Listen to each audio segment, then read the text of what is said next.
stress တဗီချက်မင်္ဂလာပါဒီနေ့ချက်မိုးကငါမင်းကိုဂယုမဆိုင်ဘူးဆိုရင် Russia လို့ဘယ်လိုပြောမလဲဆိုတာကိုသင်ပေးသွားမှာဖြစ်ပါတယ် Okay ပါရဲ့ဟာလီနံပါတ်1 Мне всё равно Мне всё равно Мне всё равно Now နံပါတ်2 Мне пофиг Мне пофиг Мне пофиг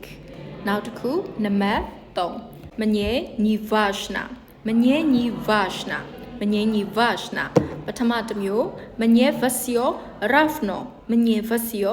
равно နံပါတ်2 Мне пофиг Мне